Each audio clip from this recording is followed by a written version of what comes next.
Kill all Palestinians, all of them. Not one left from the river to the sea. Palestine will be deceased. And Israel need to do like this. You see? Now Gaza, like this. Gaza need to do like this. Or like this, but all this Jewish. Two options. What do you think the response should be to Gaza? We gotta wipe them off the fucking map. I'm talking about every fucking flatten them like a parking lot. Yeah, They're flatten them out once and for there's all. nothing else you can do. They proved to us there's nothing else you can do. We tried, and We tried everything. It doesn't work. We have to wipe them flat off the fucking map, like a fucking parking lot. Ils nous ont prouvé qu'on peut rien faire. On a tout essayé. Vous savez essayer quoi? Au-delà des propos choquants, faut tuer tous les Palestiniens. Et on sait qu'ils auront aucun problème par la suite. Moi, ce qui m'interpelle de ouf, c'est pourquoi on dirait qu'ils sont contents. Le niveau de méchanceté. Ah c'est bon, enfin, on peut les détruire. C'est bon, il manquait que ça. Subhanallah. Imaginons quelqu'un qui ne connaît pas l'histoire et il voit cette vidéo. Quand il voit leur réaction, naturellement, il va se dire, mais les Palestiniens, à mon avis, ils sont injustes depuis des années, ils ont fait des trucs de fou. Alors que c'est l'inverse. Et le message qui est passé, faut tuer tous les Palestiniens. Laisse tomber. So apparently, in 2023, we do not need evidence anymore to accuse people of rape and beheadings. We just need to imagine and manifest that shit into reality. We, on the other hand, have actual victims.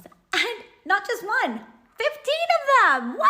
The IDF even threatened to set dogs out on a family of Palestinian women if they refuse to strip naked. We've got Israeli soldiers boasting about it on Twitter. We've got the Times of Israel, their own media outlet, telling us about how this guy from the IDF raped multiple women and even one man. You guys don't even have eyewitnesses. And that's been going on for 75 years. גם הנשים היו לבושות ויפה, וזה באמת היה כפר אחד, אנס שם איזה ילדה בת 16, משהו כזה. אתה מבין? אבל זה מכוער מאוד, היה לנו בחור אחד, הוא נפטר, הוא היה פרא אדם, הוא לקח פשוט מאוד, ורצח אותם בתוך המכלאות. בתוך המכלאות, הם היו במכלאות, אתה יודע, חוטי ברזל כאלה, עגולים כאלה, אספו כל הגברים. I'm not exaggerating. A Palestinian child is killed every 15 minutes. Let's try to wrap our minds around this. Every 15 minutes, a child in Gaza is killed, which means every hour, 4 children are murdered, which means at that rate, every day, 100 Gazan children are slaughtered. How has the world not frozen still to condemn this unequivocally? How has the entire global community not joined in solidarity to universally proclaim end the genocide, wherein half of Gaza are children being slain at the rate of 100 per day? There's no excuse for this. There's no justification for this. There's no sort of military tactic that you could say that this is other than genocide. This is genocide. And I understand certain statistics get so mind-boggling that we become desensitized, but do not let yourself become numb to the murder of children, the mass murder of children. These are the faces of Palestinian children who were living in Gaza when they were killed by Israeli rocket attacks taking place over the last year. 11 of these children were killed while in their homes seeking trauma care, trying to recover from the last rocket attacks they experienced. This is the reality of the US-funded Israeli apartheid regime that constantly commits terrorist attacks against the people of Palestine, which are conveniently never reported by the American media, which calls Israel the only democracy in the Middle East. When the media is trying to demonize the Palestinians this week, just ask yourself, why didn't they show you the face of this little girl killed by the Israeli apartheid regime? Because the media is owned by people who benefit from colonialism, so they always side with the colonizers over the colonized. So Palestinian attacks are terrorism, while Israeli attacks are protecting democracy. even when they're literally massacring cute, innocent children. Look, I do not care what your prior opinions are about what is happening in Israel right now, but there is no way that you can justify this. There is no way you can tell me with a straight face that you think this is a proportional use of force. Almost half the population in Gaza are children. There is no way you can argue that intentionally murdering children with airstrikes is ever justified, ever.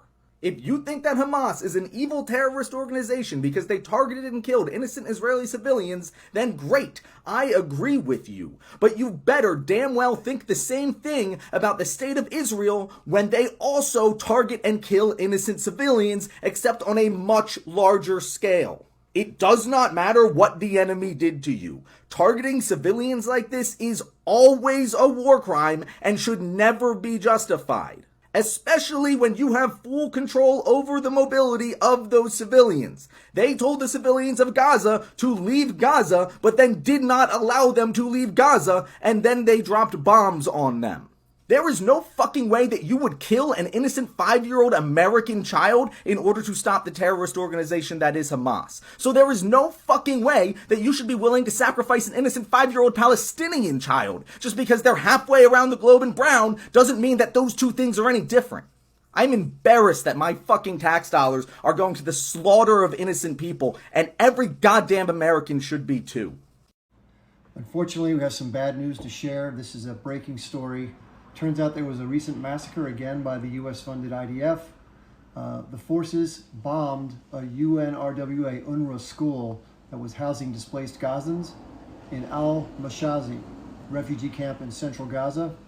6 people were killed and dozens were wounded. This is yet another war crime by the Israeli government. This has to stop.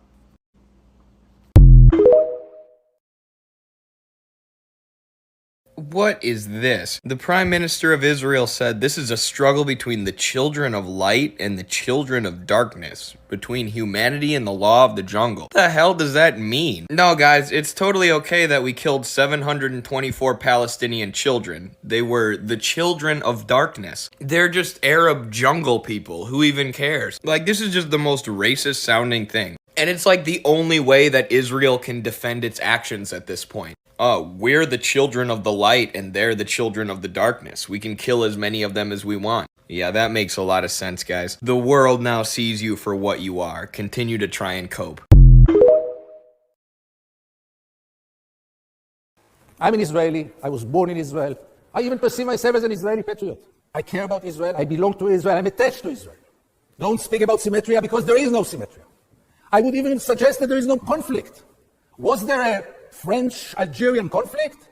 There was a brutal French occupation in Algeria, which came to its end. And there is no Israeli-Palestinian conflict. There is a brutal Israeli occupation which must come to its end one way or the other.